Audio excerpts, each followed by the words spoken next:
Hello, all. Thank you for being here so early in the morning, both online and in person. I have the pleasure today to talk to these three esteemed guests, Mike, Nicole, and Anuj. I'm going to let them introduce themselves because they'll do it much more justice. But just for some context, I'm Devin Nash. I work at Underscore VC here in Boston, and we are a B2B SaaS VC. We have the pleasure of backing Nicole here on the Hue team. But Mike, I'm gonna turn it to you just to give your quick bio, and maybe you can give a sense of a little bit of your career history within the data space as it relates to marketing. Yeah, happy to. So my name is Mike Cumlin. I am the Associate Director of Marketing Technology at ButcherBox right now. And so that's been a role that I've kind of built within ButcherBox that didn't exist until I showed up. My roots were more in like a CRM type of role where I started leveraging the information we had at that CRM level within our tools and figuring out what does that mean more broadly? Like, what does that mean for our data lake, for our greater data ecosystem, and figuring out how to leverage all of that information and empowering our marketing team through that information. And so it did become less CRM and more of a data role. And so that's why I'm where I am now. And yeah, was there a second part to the question? Yeah, so I know that you have an enterprise background as well. Yes. So yeah, my background, I come from more of a traditionally enterprise background. I was with eBay, I was with Staples. Realized that I liked the scrappiness and the quick movements of smaller companies that were starting up. And so ultimately was really picky looking for my next role, ended up at ButcherBox, and it was exactly what I was looking for. And so I've been able to bring a lot of that enterprise mindset, but apply it in a scrappier, smaller way, which has been really refreshing and fun. Got it. Okay, so Mike is going to be the one here that can tell us how to get from 0 to 1 and then 1 to 10 with that enterprise and then to 1,000, exactly. Yeah. Awesome. All right, Nicole. Yeah, good morning, everyone. My name is Nicole Clay. I'm the co-founder and chief marketing officer of Hue.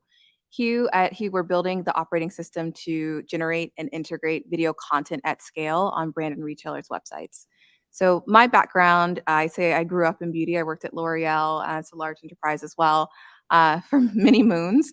And then I left L'Oreal and started Hue, similarly to his story. I was really craving a fast environment, wanting to innovate at a quicker scale and use data in a smarter way. So while I was at L'Oreal, I did product marketing and operational marketing. So a lot of like tactical product building, but then also leveraging market data to drive revenue. And at Hue, we're building a B2B tech software business, which is completely different as like the other end of the scale. So I'm happy to and excited to chat with you guys.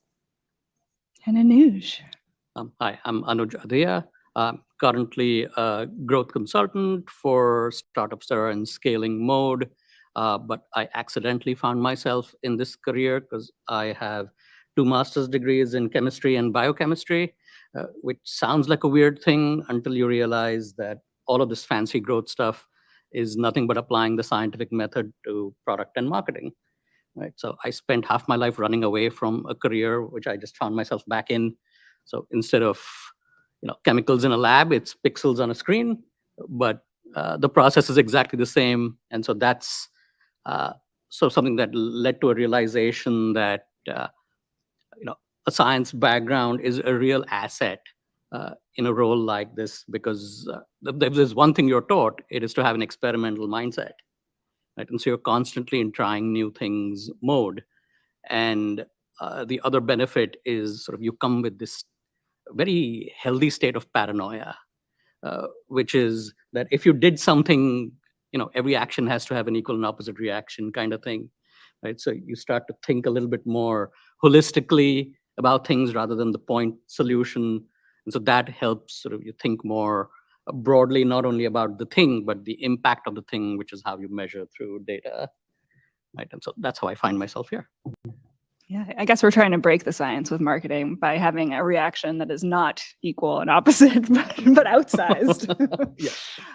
Great. So today with this panel, what we're going to try to do is we're going to point to what greatness looks like in this space. So what are the things that we're aspiring to? We're going to get into how the heck do you do that? How do you get to that place that we're aspiring to? And then what do you need to collect? So we're talking about data today. There are a million different data points that you can collect on companies and people. What are the ones that are actually worth bothering those companies and people to collect? Who who does this in an organization, especially in the very, very early stages.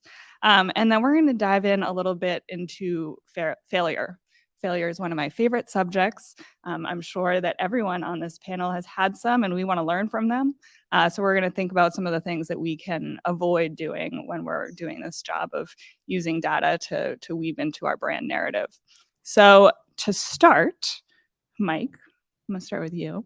I'd love to get a sense of something you at a company you've worked for or that you've seen at another company has been really inspiring to you, and how they've woven data to either launch a campaign, build their brand. What's greatness for you?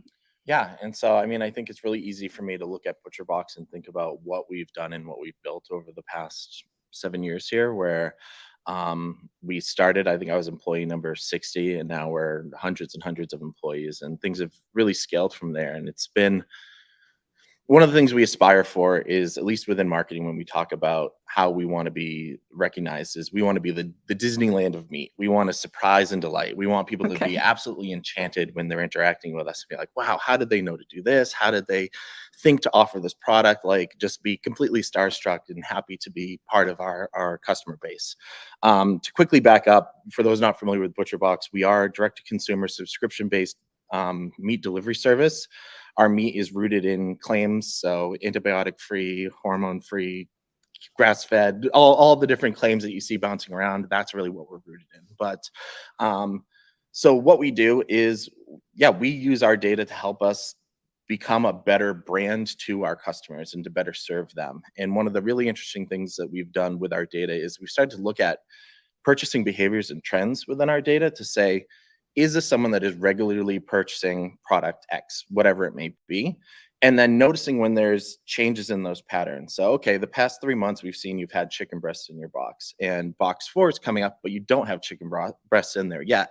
And so what we'll do is we'll proactively reach out to you and say, hey, we know you really love chicken breasts. Notice it's not in your next box. Did you forget to add it? Or just making sure things are good, because we know that's generally something you have in your box. And so looking at that purchase history, we're able to really speak to the customer, to their experience and how they're engaging with us, and help serve them in ways that is filling out their experience and making sure they're getting what they expect from us. And what we found is campaigns like that are incredibly successful. When we're looking at what the customers are telling us and not just guessing, we're able to really make these connections that drive conversions and help with our business metrics. And so I think that's something that I've been really proud of, is how we've been able to leverage that customer data that is being provided to us and leveraging it strategically.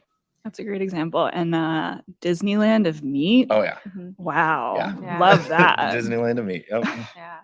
Nicole, I'd ask the same question of you. Anything that you I point to as love greatness? the Disneyland of meat, and I'll delight. Like, I'm a marketer at heart, so that just gets me really excited when I hear those like taglines. And I'll just double down on the need for delight. So you spoke about like the B2C side. We are a B2B company. However, we service their customers as well. But from a B2B perspective, it was interesting when I shifted from L'Oreal to Hue, the use of data to still create those delight moments, even if you're talking to like a VP of e-commerce or a VP of digital marketing within an organization. So we're using the data we have with the interactions, even with them, and like what they value in their customers, to create like customer success moments so that they really value working with us. So a big point of difference for us with our business customers will be like, hey, we know that they have this launch, this concealer launch in August. We know the work because we have transcripts from our meetings with them. We have videos, we know like the content and like the interactions that their customers have had with the video content. So let's create some like delightful presents or tokens of appreciation or email marketing campaigns that sort of like that contributes to their like happiness and their delight. So when they reference us, and let's say they're considering someone else, or they're wanting to reflect on their experience with us, they have that intrinsic delight moments with us from a B2B perspective as well. Awesome. And Anuj. Yeah, so I'll use a few external examples. I've been inspired on all sides because I get to see in my role B2B and B2C. There's a couple of B2B examples, and they're both Boston related, which are awesome. We love that. One is HubSpot, right? And HubSpot does something which I think a lot of people have copied. When you're trying to sort of evangelize and own a particular category, right? And they do this annual state of inbound report. right? And that comes from a lot of their partner ecosystem, their customers. So it's actual usage data, not only theirs, but from people who actually use the product, lends more legitimacy that this is an actual thing people do and do successfully and drive successful businesses with, right? And you see this with pretty much any company, like whether it's customer success, like Gainsight does, I think, an annual state of customer success. I was at a company that was an HR tech company that was trying to create this new category around talent optimization, and literally stole that playbook and created a state of talent optimization. So if you're in B2B and trying to become sort of that thought leader or known as that thought leader in the space, no brainer thing to do with your, because you co-create with your customers, your partners, across the board, right? And the other example where I've seen this is actually with another VC, which is OpenView Ventures. Here, they do an annual OpenView product benchmarks report, and they're really trying to drive forth the product-led growth category, which is not product specific, but it's a way of doing product, right? And the more people that embrace that methodology, it sort of opens up their deal flow as well for people at the right stage, right? So this is not something that's limited just to companies, but to anybody that's trying to evangelize a particular way of doing things, right? So I think both, and if you read all of these reports, they're free. You'll see how in-depth these analyses are and sort of the broad range that they cover. So there's a lot of sort of room to play around and start to really own how people start to think about the space you're playing in, right? On sort of B2C side, so I noticed this because I rented 2 Airbnbs over the vacation, and I didn't realize, but a little while back, they'd started pushing this neighborhoods feature, right? So it's not just about finding the right house, right? Every house belongs in a particular part of the city, right? And so they're looking at past sort of stays and now serving up houses based on neighborhoods that could suit your preferences as well, which I thought was a really, really cool, smart way to use their internal data, right? So now they can not only come across as the right place to stay, but it's like their customer centricity is up front and center, which will find you the best place, sort of macro, in the city for you to stay. Sort of another example, and I say this as somebody who's not the fittest person, but trying to do it, is Nike and their whole Nike Fuel bands. If anybody wears those, so they're analyzing your sort of whether however you're running, you're in the gym, they're analyzing that data to then put forward customized training programs based on the way like you look at fitness, right? And then they serve up custom rewards based on those custom programs for each and every person as well, right? So that also furthers their brand as we really care about you and your fitness as an individual, and it's not just about promoting Nike, as a whole, right? So I think usage data in general, if you have any product, please measure what people do if you can do it, and there's loads of opportunities there. I love that example, but as the resident Boston hype woman, I think we have to point to Whoop. Yes. Whoop. Absolutely. All right. So for the sake of this next question, I'd like to assume that we're talking to super early stage startup founders. And I want to get into how do we do this work, and how do we do this work when we're a team of, let's say, 6, if we're being generous. So early days of a startup, Nicole, I'm going to ask you, how do you set yourself up for success to not just collect the right data, but collect it in the right format so that it's usable down the road when you can start to truly leverage it? Yeah, great question. And I wish someone had asked me this question a year ago before we got in the weeds. I would say start early. Day one, it's never too soon to start trying to understand your data and focus on quality from the beginning. And quality looks like three things at a super early stage company, because 6 people is generous. It will be likely yourself doing it. So quality looks like, I would say, completeness of your data, the relevancy of your data, and the consistency of it. And I'll touch on all 3 of those things. So from a completeness perspective, making sure if you have this data set, you've built this product, you're like, okay, what do I do with it? Making sure it's clean. that it's like high quality. There are no errors, there are no duplicates, that you're like actually understanding the input so that the inputs have to be strong so the outputs are relevant. The next is like relevancy. It's so hard to like rein yourself in as an early stage founder, and I speak from experience. You have all this data and you're like, wow, there's so many things that I can do. There's so many ways that I can innovate that like the industry or the market that you're speaking to maybe haven't even thought of. But if you go and innovate way over here, but the market's like 10 miles behind you, then whatever you're pitching to those people just won't land. So you have to, and I'll give an example for ourselves. We're starting in the beauty industry because of my background. While beauty marketers are experts at like go-to-market marketing, they can analyze trends. If you were to ask a retail marketer, hey, how do I leverage the like events data from our website in order to have like and drive conversion on the other side of that funnel in store? They're like, I don't even know that data is so siloed for me. I don't know how to like analyze that. So you need to ground it in their reality and like speak their language, even if you know in your heart of hearts that like the coolest way to innovate is like, 10 years or 10 miles down the road. And then from a consistency perspective, identify early what metrics you want to track across all of your customers. So at one point, every customer has their like first 1 to 2 customers. At that point, if you decide that measuring conversion and clicks and the filters that you've built in your products will be the most important, making sure you build that across even the first 2 customers, so you can start establishing benchmarks up front. That way, when you're selling into your 5th customer, you can say like, oh, on average, we see that, brands like yours, you experience a 20% lift in conversion. While brands like yours, maybe 2 people, you need to establish those benchmarks up front so that you can then go and scale those metrics as you grow. I love that example of events data. We can plug Goldcast, which is what the event is hosted on today, because I think events data goes to die in a corner and it shouldn't. And it's great data to collect.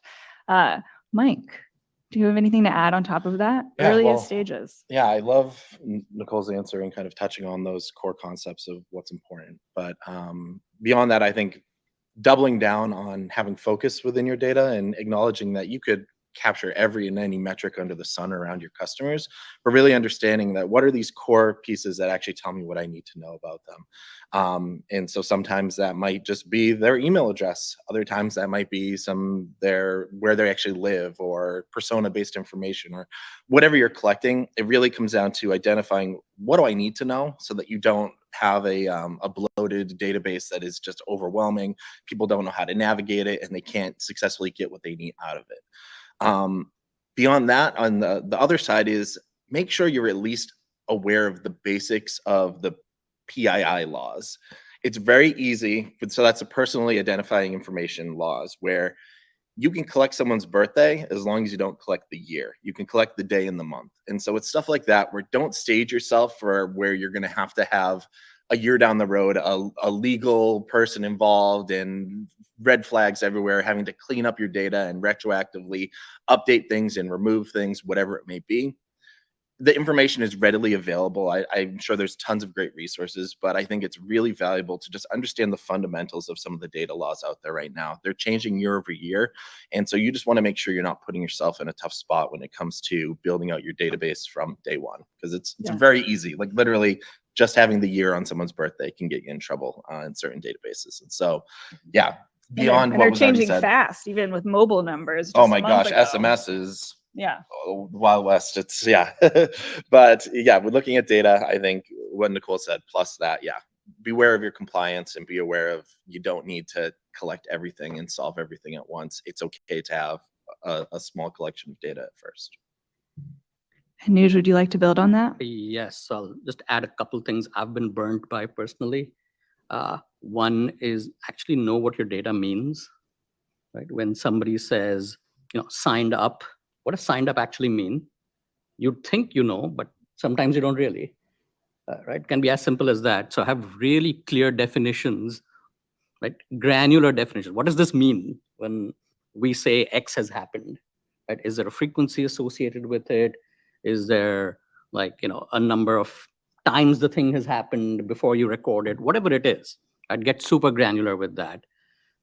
And the second one is, as you grow, sort of you add things to your software and the thing you're measuring, unintentionally, other things you add on can impact those metrics or even how they are calculated and measured.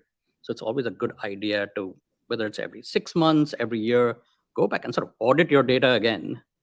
Because what you thought was happening may not have been happening over the last year, right? And that's really frustrating when it's been a year and everything you predicated something on was like, that's why your campaign wasn't working, because the thing was wrong. Yeah. I'd love to ask a follow-up question of you, Anuj. So you start collecting this data at these earliest stages. Maybe it's just this Google spreadsheet that's maybe colossal, maybe it's tiny, who knows, depending on how much you're collecting. How often are you going back in and kind of auditing that process and determining, are we collecting the right metrics? Are we collecting them in the right way so that they're clean? What's kind of that early cadence that you would recommend? Yeah, so I actually tie it to something else, which is if we are running a lot of experiments, right, and just, caveat, there are a lot of things you try with experiments are not going to work, right? And so most of the things that do work will be these very small gains, but they're really important because they compound over time, right? And so, but with each gain that you have, like, it's not an infinite gain. It's going to start to peter out at some point, right? So every time I have a win, right, and I've measured that win, I start to put in like a 3-month calendar reminder, because I don't have a better way to do it right now. Say like, okay, is my win even a thing right now? And while I'm checking that, like, if it's still a thing, right, is it still measuring it the way I initially measured it 3 months ago? Right? I hope there are better ways to do this, but it's really painful to keep putting in calendar reminders, and I do forget. Awesome. All right, I'd like to get into the what. There are a million data points that you could collect on the folks that you're engaging with, the companies that you're serving. There's even data points that you can be collecting on your own product in the back end. So I'd love to ask of this crew, and Anuj, maybe you can start and we can come back down the line. What are some of the things that you love to collect on any of those buckets that have lended themselves to really strong outputs? Yeah, so I'll break it up into 2 segments. So there's quantitative data and there's qualitative data, right? And when you're early, you likely have more qualitative data than quantitative, certainly pre-product market fit, right? And so there are 2 questions I really like asking, because I think they almost still 3, because the 3 questions sort of are the foundation of pretty much all marketing, right? The first is to ask everybody, after they've had a few rounds of experiencing the value that you offer, like, so how did you find out about us? Right? And I like asking this because generally marketing attribution tools are, let's just say, fuzzy. I like people to just tell me, what do you remember? Irrespective of what I did, what do you remember about how you found us? Right? And there's likely going to be a pattern amongst your first 10, 15, 20 people about how they found you. Right? So that's sort of one leg of the stool. Is, okay, now I have a signal on a channel I can start testing first. The second is to then ask, what's the primary benefit you've gotten from us? Right? And this is really important because a lot of early stage success comes from understanding the language that they use to describe you, not the way you want to describe yourself.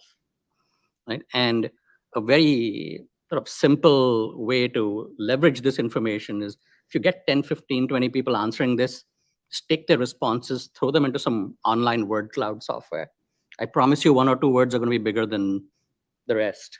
That's what goes into your marketing. That's what goes into your ads. That's what goes into your content. That's what's on your homepage. That's everywhere, right? And that's sort of your second foundation of marketing, which is, what's the message? Right? And the third leg is for whom, right? And I like to have them describe to me, like, what kind of person do you think would benefit most from us, this product? And you may think, that, oh, it's a startup marketing leader, but they may think, no, it's actually a product marketer, with 1 year experience. Like that, those are 2 completely separate audiences that you can go after, right? So when you can start to tie together sort of the self-attributed channel with the way they describe the primary benefit and how they describe themselves, like, that's the holy grail of marketing right there, right? the channel, the message, and the target. Right? And I start to sort of use those to then identify appropriate ways to go target the right people and give them the right first experience into the product. Awesome. Nicole. Yeah, that's a great answer. I really get excited about what I like to call like the unseen data. It's really easy when you go into an industry, or even if your product services an industry that's been around for a while, to just duplicate what's been done before. And I find that sometimes when you're in those industries, people don't do, or we don't do. I'll speak collective. We don't do the work to ask like the qualitative whys. Is what he said. There's quantitative and qualitative, and I'll give an example of that. So we have one of our customers who saw like an influx in like the sales of one of these shades, and it was like completely an outlier for like, oh, why suddenly are we seeing an increase in sales of this particular shade? So we interviewed one of their customers, right? And we said, "Oh, like, what did you like about this product?" And the high level answer is always just like, there's no meat to it. It's like, "Oh, the packaging's pretty." You're like, "Oh, the color is really nice." You're like, "Oh, okay. Well, what did you like? Why did you like the packaging?" Like, "Oh, I liked it because of this." Like, "Oh, well, what did you engage with the video?" "Yes, I engaged with the video." Why did you like the video?" And what it boiled down to is that this particular person, a darker skinned person with redness. And when you search for redness on Google, or when marketers speak about redness, it's primarily fair-skinned people with red cheeks, right? And she was like, "I've never seen myself represented before." And that's the true reason why, because this brand was not just showing like fair-skinned people, they were showing like a broad diversity. And we found, after then digging further into the data, that not just are deeper skinned people buying the shade more, also fair-skinned people are buying the shade more because they value brands that show diversity. So while you could have like taken a look and said this shade is only for like fair skin, because that's what the data showed you, if you like actually dig in and ask yourself the qualitative whys, you discover those like delight moments, or you discover those things that are like unseen, that haven't been done in the industry. And like that's the way for me to innovate, and that's what really gets me excited. That's an excellent story. Thank you for that. Yeah. Mike. Cool. And then, so when I view the data that I'm collecting, there's kind of two buckets where there's the data that is core to me serving that customer at a business level. So their shipping address, their invoice items, whatever that may be, that really makes up my ability to fulfill my service to that customer. But then there's that second pool, which will go back to the surprise and delight Disneyland type of things, where what can we be learning about our customers? What can we be extracting from their behaviors and understanding how we can better serve them? And so one way that I think is really impactful is we look for red flags. So we look for, like, was this person on the cancel your account page but left? Is this someone that keeps pushing out their bill date? Is this someone that hasn't updated the content of their boxes over the past 3 orders? Like, is there some sort of stagnation going on within our data that we can see and we can address? We can follow up with a promo. We can have customer support reach out to them and say, "Hey, how's it going? Like, we just want to make sure you're doing all right." And so those allow us to address a lot of the leaky aspects of our funnels and how we're supporting our customers. And it's all about looking at that data. That isn't stuff that the majority of our customers are proactively sharing with us. They're not like, I'm thinking about breaking up. Like, they don't really talk about that. And so we need to look for that information so that we can take it and run with it and build upon it and hopefully turn it into a positive outcome for both us and the customer. Then I think there was something that I wanted to touch on in one of the other questions, but it fits here as well, is data solutions do not need to be complex. You don't need an analyst on board to do something impactful. You don't need to do some complex equation outputting a score that helps you target a persona group. One of my most favorite campaigns we did recently was we looked at everyone that purchased a turkey. We looked at what size that turkey was that they purchased. And then X days before Thanksgiving, we sent them a text saying, "Hey, make sure to get your turkey out, or otherwise it's not going to be defrosted in time." And the outpouring of joy we got from our customers being like, "Oh my gosh, thank you so much. Like, I would have forgot to defrost my turkey. Thanksgiving would have been ruined." Like, Done that. yeah, and it was so easy. All I did was query everyone with a turkey in their most recent box. Everyone that was opted into SMS, we sent the communication to. And so things like that are very easy, very standard data points that you can build an experience from when you start thinking about, what does my customer need? What would I want if I were in this scenario? And so it's, yeah, using that, leveraging that data to help you fill in those pieces of that experience. I love that. I'd love to double click for all three of you, specific tools, lightweight, heavyweight tools that you would recommend. I'll start. Mixpanel is a godsend. Like, if you are an early stage company, I'm not sure if further along stage companies use it, but we use Mixpanel, and it has helped us automate and just speak very eloquently about our metrics and report those metrics to our customers. There are also some really cool tools that are smaller. One is called UserBrain. And UserBrain is like a user testing platform where you can test any prototypes. If you're building a product, you can a customer records themselves using your product, giving live feedback, and you can do guided questions. And it's a way to do this user testing instead of sitting in a room and interviewing people. You could do it at scale, and it's very affordable. There's so many. The last one I'll talk about is Hotjar, which I didn't know about before starting Hue. But Hotjar, you can see heat mapping on your digital storefronts, or we use it for our brand's e-commerce sites. You can not just see heat mapping, but you can also see recordings. So if we can say from our Hotjar that our tool is the number 2-click part of the product page, and before someone goes to our tool, here are the elements that they're engaging in. So we can then they even follow up with them with a survey and say what questions do you have before or after engaging with our tool, so that we can better optimize. And it's very affordable and accessible to everyone. And use your mic, I need to add. Yes, so I actually have a Hotjar alternative for you, which is free. Oh, great. It's called Clarity. Let me write it down. It's by Microsoft. It's completely free. Session recordings, heat maps, click maps, fantastic. And integrates with Google Analytics. It's beautiful. But I'll throw a couple more options out. And I started to lean more into these when I spent a year in e-commerce because I didn't have a software product to work with. So I couldn't use a Mixpanel to analyze user data. And a lot of the work we were doing were just in channels. So that's when I discovered the power of sort of Google keyword search and Facebook's audience insights, because both of them will give you a lot of sort of segmented data on how people behave and what they respond to. Right? And certainly, with more so in my experience with the Google keyword data, you get a lot of sort of conversion and click data that goes along with it as well. Right? And that then allows you to sort of inform a customer journey, I think, far more completely than a Facebook audience insights does. Both useful if you're advertising on either. So I'll add to that I think there's, especially looking at it through the startup lens, at first you're not going to have this very robust marketing stack where you have all these different tools that you can be leveraging and pulling in. And it's really more about how can I get out the door and have a solution that will at least check a box in each of these buckets so I can fulfill those basic needs.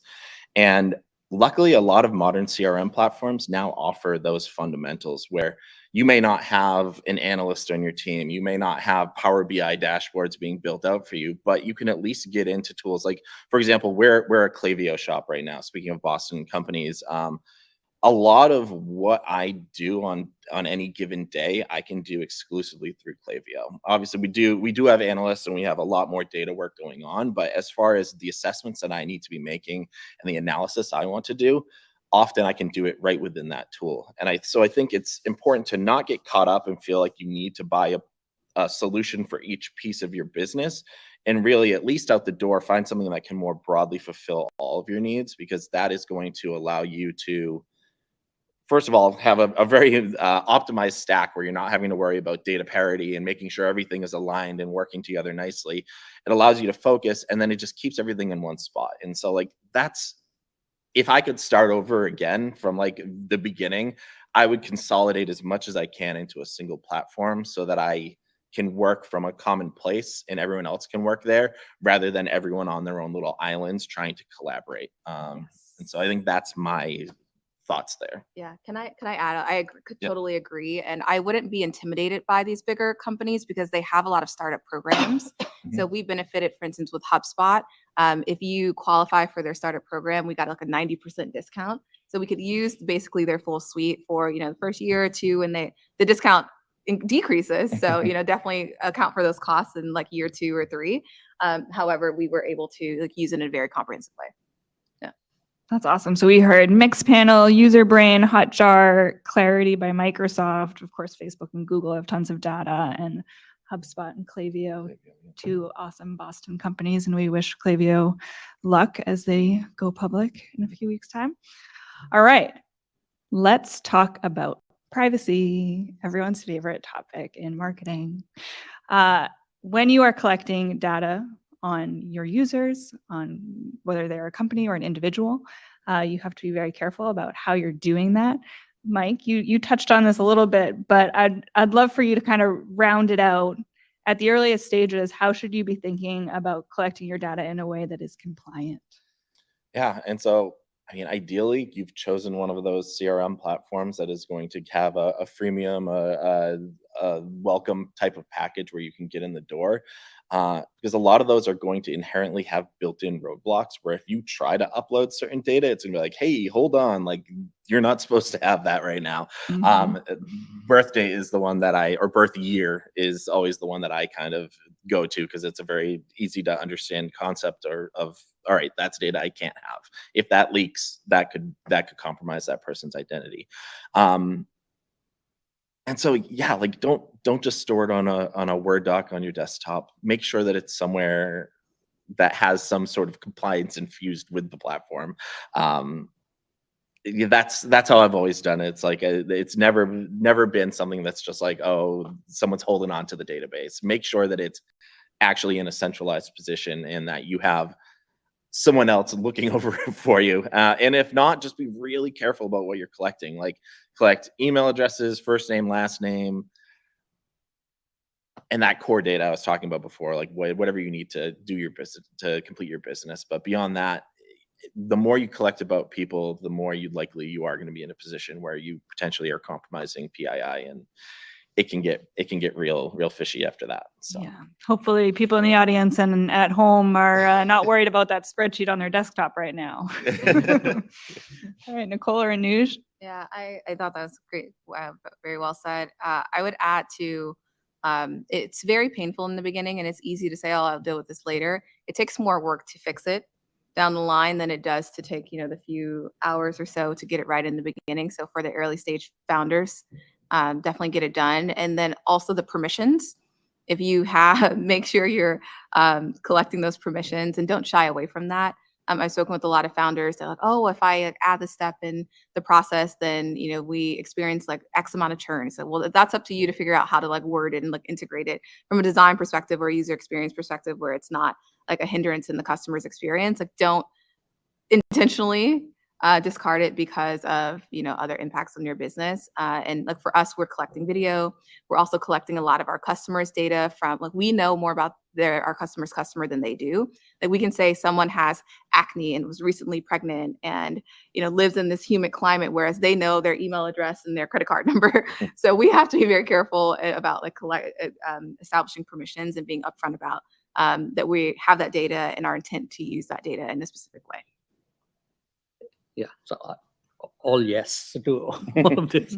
I think the only thing I'll add is I think the purpose of all of this data is, I think at the end of the day for me, is to really build trust with your users, right? So which means you have to be super transparent about how you collect the data, sort of what the sources are, how you process this data, right? And I think like HubSpot actually does a report every year about their data practices. You don't have to necessarily do that, right? But I think you internally, need to be super clear on sort of how all of this is done. And if you want, you can sort of take it to the extreme of even putting it out in the public domain, right? In fact, there's this a company I've used for a while. There's the social media scheduling tool called Buffer, right? And they have a transparent. They're big on transparency on everything, but the one thing they're super transparent on is like the primary value of their tool is to sort of increase engagement with your social media posts, right? And so they have a whole report out there on how they calculate engagement, right? When you look at it through Buffer reports, right? And that's something that goes to that ultimate point of building trust with your users. Yeah. And don't forget that data collection can actually be a surprise and delight, brand enhancing moment if you do it in the right way. It's that you can share why you're collecting that data, and maybe that's a way to reinforce your culture as well. Something I think about a lot. I actually have a good example of that I can share quickly, which is so ButcherBox, we're selling meat. One thing we see is that people will order a large box of meat and then push out their next bill date because they haven't eaten everything that they've received. And so what we've gotten in the habit of now of doing is actually just proactively reaching out and asking, like, what type of cook are you? Are you still learning? Are you an advanced chef? Are you cooking for a family? Are you cooking for yourself? Do you really love cooking? Is this something where you're just making it so you can feed yourself? And really understanding, I guess it's persona driven.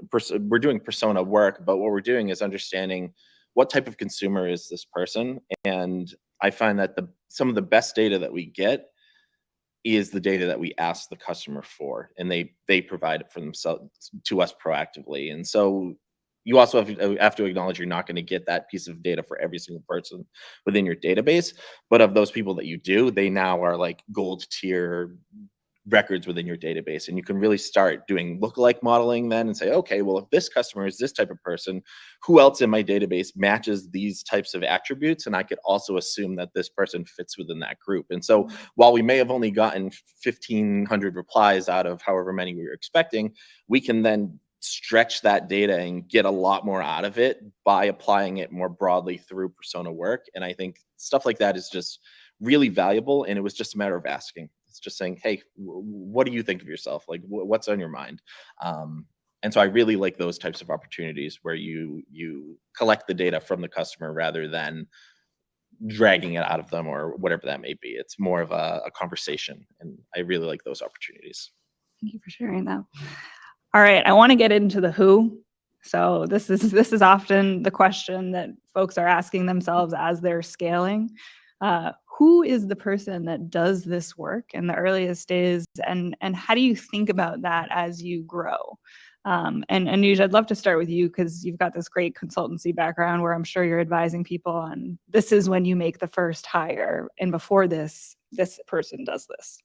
Yeah, so unsurprisingly, and I think you touched on this, it's the founder.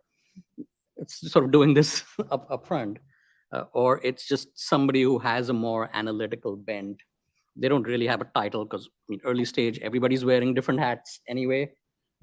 So not entirely surprising that it's some combination of founder and somebody who feels like a project manager of sorts, right? But I think the one thing that I think especially early stage companies should not be afraid of is sort of outsourcing some of those analytics to some sort of marketing consultancy, who actually lives and breathes this stuff for you. They're not going to make the mistakes.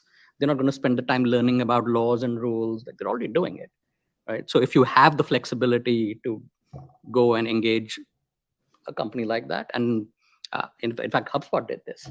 Like, a lot of their early marketing analytics was outsourced. And it was only once they grew and they had more clearer definitions of, what their strategy was going to be, they sort of iteratively brought more and more of those pieces in-house, right? And now it's clearly all in-house. But I've seen this. So I had the opportunity to work with Sean Ellis, who coined the phrase growth hacking, and he was the first marketer at Dropbox. And he was like, before he joined, it was the CEO, Drew. He was the one doing all of the data analysis, and that's just the way it is, right? So I think it's just a question of, the trigger for you to move more and more, either outsource or bring back in, right? And that almost always has something to do with you hitting a particular stage that then says, okay, to get my next round of funding or to hit a certain revenue milestone, I'm going to have to, if you sort of reverse engineer how you're going to get there, it's going to clearly point the way to, I either have the ability to do this or I don't. Right? So there's no, sadly, it's an it depends answer, but I think the key is to sort of reverse engineer from what are you aiming for in the next 12 months, right? And then can you feasibly do it? If not, can you outsource it? And you outsource it for the next cycle, go and reevaluate, okay, do you have more capability? Can you bring some of that in-house, right? And then go from there.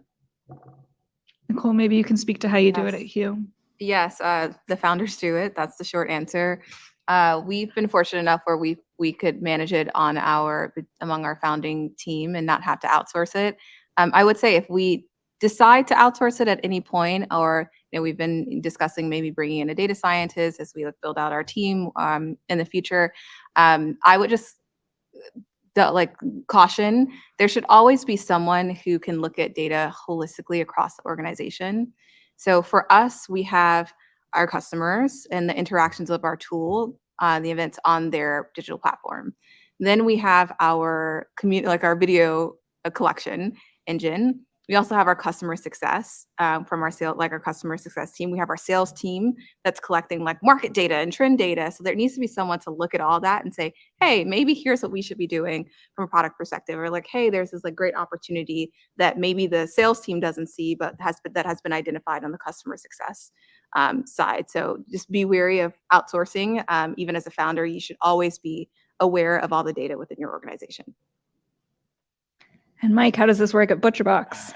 Well, so right now, I mean, we are a bit more established. And so like we have an analytics team, we have a data team, we have an engineering team, and we have marketing. And so all of that kind of goes into the different aspects of maintaining or analyzing our data. But when we think about it, if we rewind 4 or 5 years, it really obviously starts as something where, yeah, the founder or the very core team is owning it and they're kind of owning everything. And so there isn't really a distinction in skill set at that point yet. But I think that next step, when you start to infuse some degree of marketing or a product team or something to that effect, they are going to be the next person closest to that information. They're going to be the ones most actively leveraging it. And so they're going to be able to speak to, what do I need to do my job? What do I not have right now? And so being able to have someone in that mindset is going to be how you build your data and continue to grow and infuse it with value. And then you start building from there. Then it's like you've got your data team and they're worried more about the data integrity. They're worried about data parity, making sure that we have a source of truth established that then is feeding into all of our different platforms. At that point, a lot of the analysis is going on within the different channel owners. So you would see your marketers are going to be operating as analysts as well as marketers during that time frame, where not only are they deploying the campaigns, but then they're coming back and saying, well, what happened? What can I learn? What do we collect? What's going on here? And then it keeps expanding from there. It's like then we have analysts specifically within marketing, and they're helping those marketing teams and looking in within that information. As that's going on, the data teams are continuing to grow, and there's adding layers there, and like you just keep adding more and more layers of robustness to your data infrastructure that really was rooted in that initial step of, all right, the founder decided to start collecting emails and first names, and then we took it from there.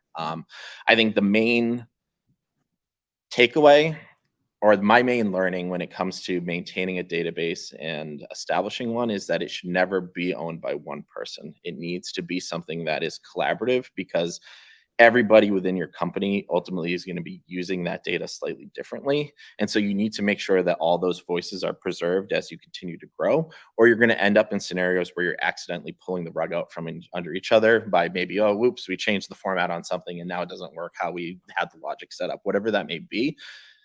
Yeah, just staging yourself for success by, while you grow, making sure that it doesn't become siloed or its own island. You really want to make sure everyone still has some connection to that greater data conversation. I'd love to ask, are there particular attributes of people who are successful in these roles of leveraging this data? So yes, but it has more to do with work styles. Mm-hmm. Say more.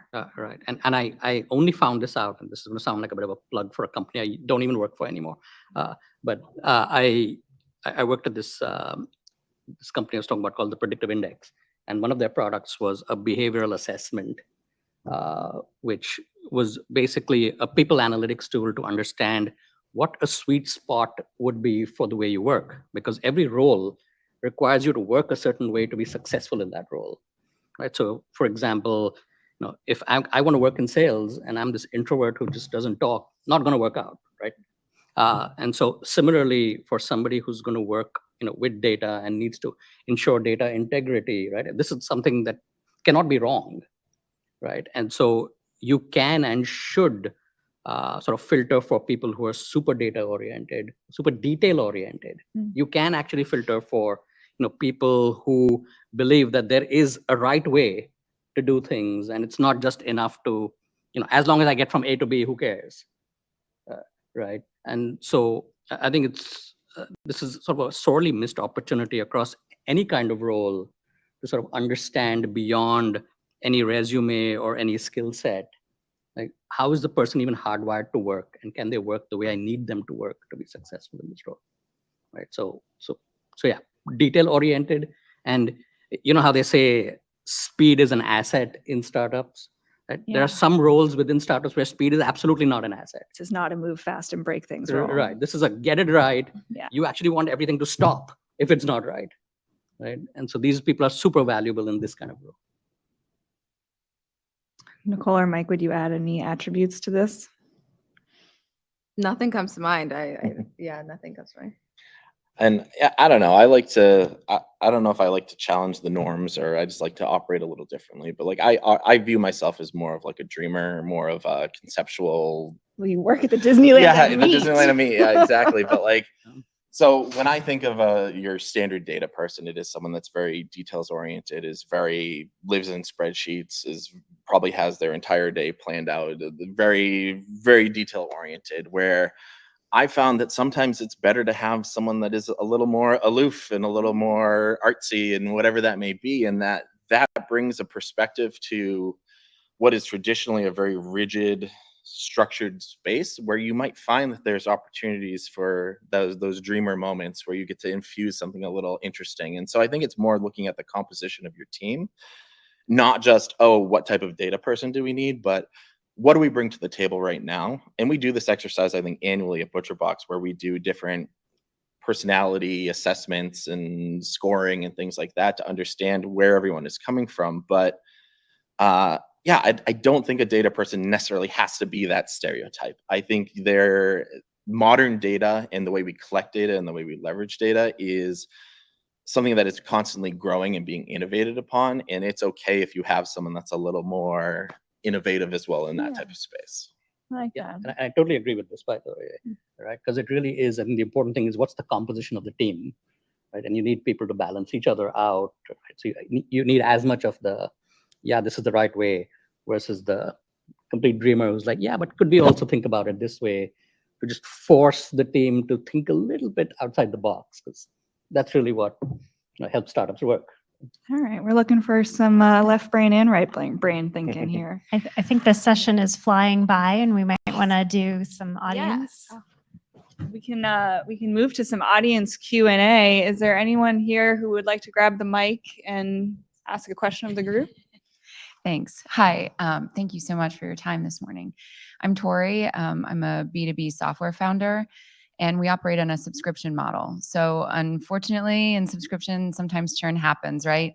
What key data points do you look for from churned customers to tell you you might have an opportunity to win them back? I can answer that one. Yeah, churn is a hot topic when it comes to ButcherBox and our day-to-day of operating. I mean, that's retaining customers is really, really important to us. But there is this notion of win back. Like, where is that sweet spot of, okay, someone may have left, but let's try to figure out why. Because maybe it was that they went on vacation and they just don't want to box that month, or they're moving to a new house and they know things are going to be up in the air for a little while. And so what we do is when we see customers are canceling, we ask them why. We say, hey, what's going on? We just want to check in. Like, was it something we did? Was it something going on with you? And being able to take that information and then drive campaigns with that. Because if it is the person that's saying, hey, I went on vacation, then 2 months from now, we're going to follow up with a really strong offer and say, hey, hope your vacation was great. Here's an offer. And being able to add that level of personalization, or like, hey, hope the move was great. Hope you're settled in. Here's 20% off your next box to enjoy your new house, and making it a personal connection rather than that, like, oh, we broke up, you're dead to me type of experience, where you can actually still learn from those customers and be gaining a lot of valuable information. If they're not actually providing that data to you, you can also just look for like signs of life. So you're sending emails. Are they still opening them? Or are they just leaving everything you sent to them unread? You can start extracting from that, like, oh, maybe they're still seeing what's going on. They're still trying to figure out what's up, or yeah, they are dead to us. And unfortunately, there are people they're going to be dead to you, and you can set them aside, maybe follow up a year later. But it's those people that are in that gray area, and they are telling you that through the data that they're providing, that really those are the people you want to be proactively going after when you're thinking about win back strategy and how you can ebb some of that churn that you may be experiencing within your list. I'll add the signs of life. We look for that as well if people are still engaging with us. We also look at whether why they left. Like we take a very hands-on approach to really understanding our customers, and we sort of treat them almost as if they're back in the consideration stage. And you can always apply the same methodology of segmenting those customers, but just segmenting them from your churn customers. So there may be a segment of customers that churned because the cost was too high, or they didn't like the pricing model, or there was another solution that had the specific feature. So if you still have those data points from your customers, you can still market to them. And when you innovate and you launch that product feature, you can go back to them if they had a positive experience with you and recapture them that way. Great question. I'll add just something from if you have a software product perspective as well, is normally you get a sign of people are going to churn much earlier than you think you're going to get that sign. And that sign generally comes somewhere in either the first day, week, or month, depending on the usage frequency of your product, right? Because if in general people don't have a first good experience, it's highly unlikely that they're going to come back, irrespective, right? And so if you don't already have a sense of what makes for a good first experience, please go ask anybody who has just done everything you'd like them to do on day one, week one. Why did you do what you did? Right? Why'd you sign up with us? Because that gives you a pattern for whatever they saw is something you need to make a little bit more explicit for everybody else that comes through the door, right? But that is also not enough, because we all have lives, and sometimes we just forget. And it was a hard lesson for me to learn that when I'm asking somebody to use a product, what I'm really asking them to do is develop a new habit. Right? And habits are really, really hard. Especially given everything else we have, because there's the new Netflix show and I need to scroll Facebook mindlessly for 30 minutes, right? And so that sort of critical period after they've gotten a great first experience, first couple weeks, first month, sort of fertile ground to look at sort of how can you consistently build the habit, and building the habit is not getting them to come back. It's getting them to come back so that they can re-experience that value they got the first time around, right? Because if you can't get through that habit building phase, it's all over. Thank you. All right. Well, thank you so much to our panelists and moderator. This was a great session. I think